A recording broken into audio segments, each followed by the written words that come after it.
Welcome to Talk Tickers. Today we're digging into Flywire's latest third quarter earnings report. They just posted a really strong beat and the stock got a nice little pop. So let's jump right in and break down what these numbers actually mean for the stock going forward. So yeah, the market definitely liked what it saw, pushing the stock up over 4%. But, after a pretty brutal year for shareholders, the big question on everyone's mind is this it? Is this the real turning point for Flywire? Or are we just looking at a temporary relief rally? That's exactly what we're going to unpack here. All right, let's get right to the good stuff, the headline numbers. And honestly, there's no other way to put it. This was a decisive beat right across the board. Flywire came in way ahead of what Wall Street was penciling in. On the earnings front, the company really showed its muscle. GAAP earnings per share, or EPS, landed at 23 cents. Now, that wasn't just a beat, it absolutely smashed analyst estimates by a whopping 21%. That's a super strong signal on profitability. And the revenue story? Just as good, if not better. Flywire pulled in over $200 million in revenue. That's almost an 8% beat against what was expected.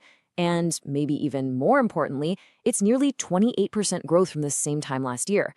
The big takeaway here is that, this is still very much a high-growth company. Okay, so let's look under the hood a bit at the metrics that are driving these great results. Total payment volume, or TPV. That's basically all the money they process. It surged 26% to almost $14 billion. Huge numbers. Adjusted EBITDA, which is a really good measure of profitability, also saw a really healthy jump. Now, you probably see the one little yellow flag here. Gross margin took a slight dip. Management said this was because of business mix. All that means is a bigger chunk of their business this quarter came from services with slightly lower margins. It's something to keep an eye on, for sure, but it clearly didn't hurt the bottom line this time around. So, the numbers were great. We get that. But why were they so good? Well, that brings us to the real theme of the quarter. The story here is simple: execution. This company was just firing on all cylinders. And you don't just have to take my word for it. The company's own narrative backs this up completely. CEO Mike Massera put it right out there, crediting strong execution and a resilient business model. The message they're sending to investors is crystal clear. Hey, forget the outside noise, we are in control and we are delivering.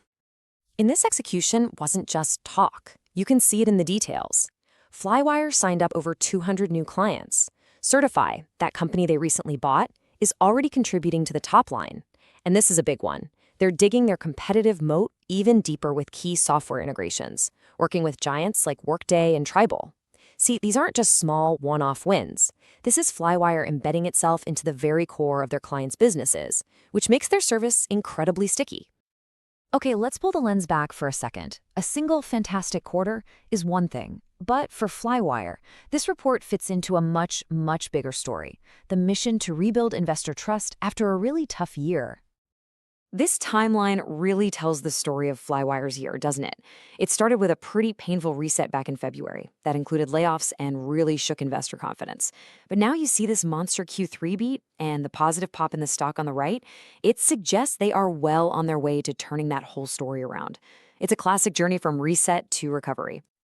But, and this is a big but, the market isn't 100% sold just yet. I mean, look at this chart.